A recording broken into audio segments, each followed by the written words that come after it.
Hello friends, welcome to my YouTube channel GS exam solution. दोस्तों, आज के इस वीडियो में हम लुसेंट जी के बुक के ऑब्जेक्टिव टाइप के क्वेश्चनों को देखेंगे, टॉप 50 को। तो यह आज का जो सीरीज है चौथे नंबर का है। इसमें हिस्ट्री, जियोग्राफी, पॉलिटी और साइंस है। ठीक है। और देखिए, आज के जो इस टॉपिक में क्वेश्चन होंगे वो बहुत ही ज़्यादा इंपॉर्टेंट होंगे आपके सभी एग्जाम के लिए। तो जो भी मेरे मित्र किसी भी एग्जाम की तैयारी कर रहे हैं तो उनके लिए वीडियो जो है बहुत इंपॉर्टेंट होगी। तो वीडियो के लास्ट तक बने रहिएगा, चैनल को सब्सक्राइब कर दीजिएगा। वीडियो अच्छी लगी तो लाइक कमेंट शेयर जरूर करिएगा। ठीक है। तो चलिए दोस्तों, आज के पहले क्वेश्चन का देखते हैं क्या है आपका। तो चित्तौड़गढ़ के दुर्ग में विजय स्तंभ का निर्माण किसने कराया था? तो देखिए दोस्तों, ये प्रीवियस ईयर में कई बार क्वेश्चन पूछे जा चुके हैं कई सारे एग्जाम में। तो चित्तौड़ के दुर्ग में जो विजय स्तंभ बना है, इसको बनाने का जो श्रेय है, बनवाने का, राणा कुंभा को जाता है। ठीक है। तो राणा कुंभा क्या हो जाएगा? सही उत्तर हो जाएगा। और इसका पीडीएफ आपको चाहिए तो आप हमारे इस नंबर पे व्हाट्सअप करके हाई लिख देंगे। सॉरी, तो आपको ये हमारा व्हाट्सअप नंबर है। ठीक है, 73 94 95 39 49। ठीक है, ये हमारे व्हाट्सएप नंबर पे हाई लिख के अपना नाम लिख दीजिएगा कि लुसेंट का पीडीएफ चाहिए, तो आपको ये पीडीएफ मिल जाएगी। ठीक है। दूसरे नंबर का क्वेश्चन को देखेंगे कि निम्न में से कौन पहला सुल्तान था जिसने भारत में सांकेतिक मुद्रा का प्रचलन किया? तो निम्न में से कौन सा ऐसा सुल्तान था जिसने सांकेतिक मुद्रा का प्रचलन किया था दोस्तों? तो वह था आपका मोहम्मद बिन तुगलक। तो विकल्प यहाँ जो आपका बी होगा, इसका सही उत्तर हो जाएगा कि मोहम्मद बिन तुगलक ने भारत में सांकेतिक मुद्रा का प्रचलन किया था। ठीक है, सबसे पहले। तो यहाँ विकल्प जो आपका बी होगा सही उत्तर हो जाएगा।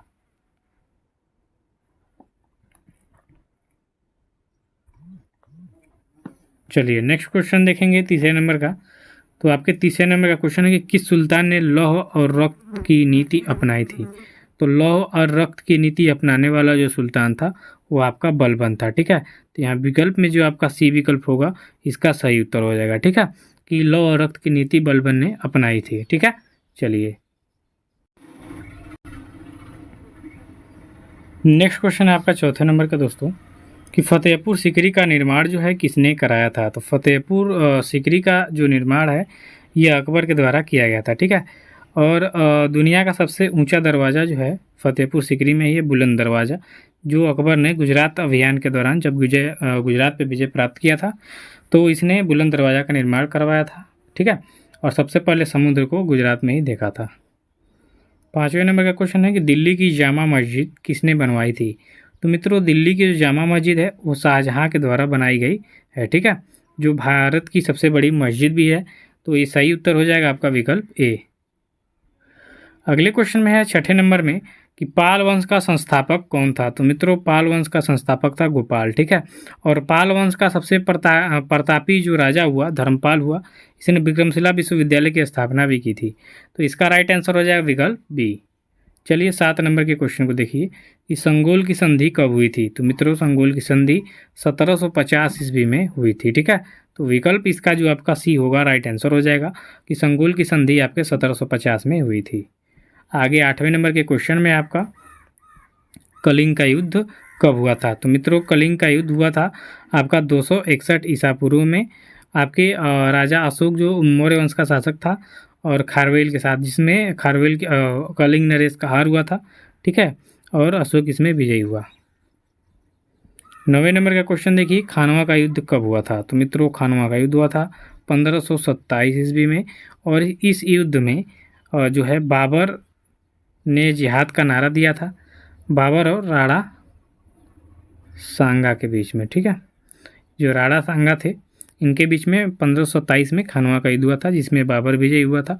और इस युद्ध में इसने सबसे पहले जिहाद का नारा दिया था। आगे के 10वें नंबर के क्वेश्चन में है कि पानीपत की दूसरी लड़ाई कब हुई थी? तो दोस्तों, पानीपत की प्रथम लड़ाई हुई थी 1526 ईस्वी में बाबर और इब्राहिम लोदी के बीच में, और दूसरी हुई थी 1556 ईस्वी में। ठीक है, ये भी आपके अकबर और हेमू के बीच में हुई थी। ठीक है, हेमू जो है इसके बाद अंतिम शासक रहता है, हार जाता है युद्ध, उसके बाद भारत पर से मुगलों का सिर्फ राज हो जाता है। ठीक है। तो 1556 ईस्वी में इसका सही उत्तर हो जाएगा कि अकबर और हेमू के बीच में ये लड़ाई हुई थी, जिसमें अकबर विजयी हुआ। 11 नंबर का क्वेश्चन देखिए कि भारत का उत्तरतम बिंदु कौन है? तो मित्रों, भारत का उत्तरतम बिंदु है इंदिरा कॉल। ठीक है, यह उत्तरी छोर है भारत का, ये दक्षिणी छोर है, ये आपका पूर्वी छोर है, ये आपका पश्चिमी छोर है। तो इंदिरा काल है, ये इंदिरा पॉइंट है यहाँ पे अंडमान निकोबार में। और यहाँ पे ये किबिथु है, ठीक है, जो आपका पूर्वी छोर है किबिथु है, और गौर माता आपका पश्चिमी छोर है, ठीक है, याद रखिएगा। इंदिरा कॉल आपका उत्तरी छोर है, इंदिरा पॉइंट आपका दक्षिणी छोर है, पूर्वी छोर का नाम है किबिथु और पश्चिमी छोर का नाम है गौर माता, याद रखिएगा, बहुत इंपॉर्टेंट क्वेश्चन है ये। 12 नंबर के क्वेश्चन में आपका भारत की स्थलीय सीमा कितने देशों से लगी हुई है। तो भारत की स्थलीय सीमा की बात करेंगे तो यह 7 देशों से लगी हुई है, जिसमें सबसे ज़्यादा बांग्लादेश के साथ लगी हुई है, लगभग 3000 किलोमीटर, ठीक है, अरे सॉरी 3000 कह रहा है, 4000 किलोमीटर, 4000 किलोमीटर आपका बांग्लादेश की सीमा से साझा हुआ है। तो ऐसी इसका डी हो जाएगा विकल्प। 13 नंबर का क्वेश्चन है कि लेबनान की राजधानी कहाँ है। तो दोस्तों लेबनान की राजधानी है बेरूत, तो इसका सही उत्तर हो जाएगा विकल्प ए कि लेबनान की राजधानी कहाँ है आपका, तो बेरूत में है, ठीक है। चलिए अब 14 नंबर का क्वेश्चन देखिए कि रेणुका झील किस राज्य में स्थित है। तो रेणुका झील की बात करेंगे तो ये आपके हिमाचल प्रदेश में स्थित है, तो इसका विकल्प बी होगा राइट आंसर कि रेणुका झील आपके हिमाचल प्रदेश में स्थित है, तो विकल्प यहाँ बी इसका राइट आंसर हो जाएगा। आगे के क्वेश्चन में है 15 नंबर में कि अलमाटी बांध किस नदी पर बनाया गया है। तो दोस्तों अलमाटी बांध आपके कृष्णा नदी पर बनाया गया है, तो इसका सही विकल्प होगा विकल्प सी कि अलमाटी बांध है आपका कृष्णा नदी पे बनाया गया।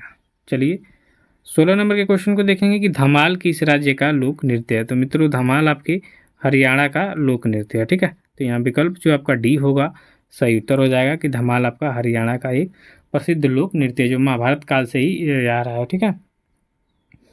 अगले है कि चोंग किस राज्य का लोक नृत्य है। तो चोंग आपके नागालैंड का, ठीक है, चोंग जो है आपके नागालैंड का। ये देखिए प्रीवियस ईयर एसएससी एमटीएस में पूछा हुआ क्वेश्चन है कि चोंग किस राज्य का लोक नृत्य है दोस्तों, तो नागालैंड का, ठीक है। तो ये बहुत ज़्यादा इंपॉर्टेंट क्वेश्चन है, आपके एग्जाम में आ सकते हैं सीधे सीधे, तो इसको ध्यान दीजिएगा। अब 18 नंबर के क्वेश्चन को देखेंगे कि भारतीय मौसम विज्ञान संस्थान कहाँ पर स्थित है। तो दोस्तों भारतीय मौसम विज्ञान संस्थान जो है ये आपके नई दिल्ली में स्थित है, तो इसका सही उत्तर होगा विकल्प बी कि भारतीय मौसम विज्ञान संस्थान आपके नई दिल्ली में स्थित है। ऐसे ही अगले नंबर के क्वेश्चन को देखेंगे कि भारत का सबसे बड़ा नमक उत्पादक राज्य कौन है। तो भारत का सबसे बड़ा नमक उत्पादक राज्य आपका गुजरात राज्य में सर्वाधिक नमक का उत्पादन किया जाता है, तो इसीलिए विकल्प आपका जो सी होगा सही उत्तर हो जाएगा, ठीक है।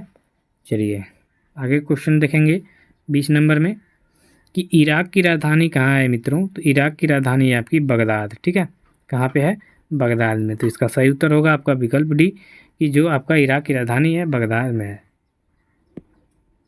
21 नंबर का क्वेश्चन देखिए कि भारतीय संसद का निर्माण कैसे होता है। तो भारतीय संसद का निर्माण होता है लोकसभा, राज्यसभा और राष्ट्रपति से मिलके, तो इसका विकल्प जो आपका ये होगा सही उत्तर हो जाएगा कि भारतीय संसद का निर्माण लोकसभा, राज्यसभा और राष्ट्रपति से मिलकर होता है, ठीक है। चलिए अगले नंबर क्वेश्चन में कि भारत का राष्ट्रपति अपना त्यागपत्र किसे देता है। तो भारत के राष्ट्रपति जो होते हैं अपना त्यागपत्र उपराष्ट्रपति को देते हैं, तो ये विकल्प आपका जो बी होगा ये सही उत्तर हो जाएगा कि भारत का राष्ट्रपति अपना त्यागपत्र उपराष्ट्रपति को देते हैं। अब 23 नंबर के क्वेश्चन में है कि भारत की तीनों सेनाओं का प्रमुख कौन होता है मित्रों। तो भारत की तीनों सेनाओं का जो प्रमुख होता है वो भारत का राष्ट्रपति होते हैं, ठीक है, तो भारत का राष्ट्रपति क्या हो जाएगा, सही उत्तर हो जाएगा, विकल्प सी इसका सही उत्तर होगा। 24 नंबर के प्रश्न है कि उच्च न्यायालय के न्यायाधीशों की नियुक्ति कौन करता है।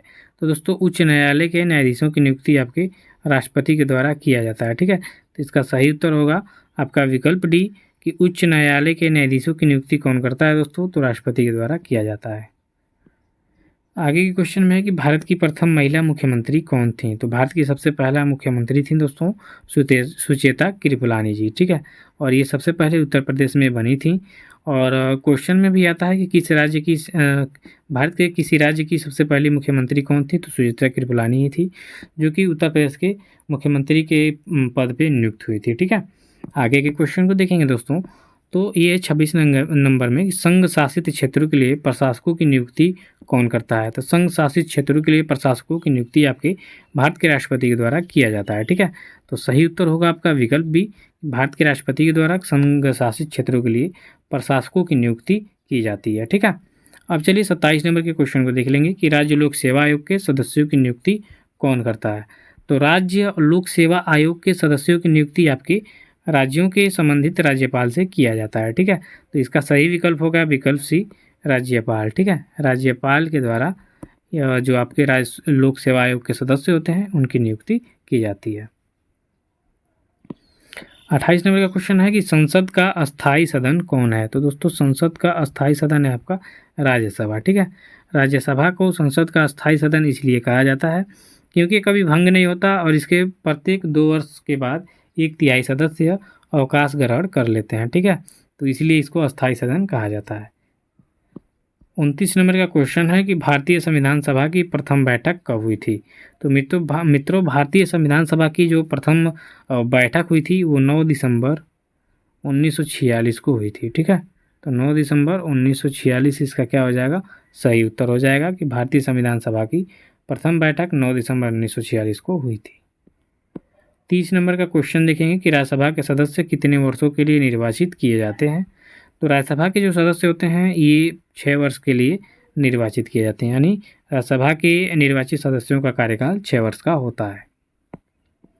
आगे के क्वेश्चन में है कि सोना को कठोर बनाने के लिए उसमें क्या मिलाया जाता है मित्रों? तो सोना को कठोर बनाने के लिए उसमें तांबा धातु को मिलाया जाता है। तो यहाँ विकल्प आपका जो सी होगा इसका राइट आंसर हो जाएगा।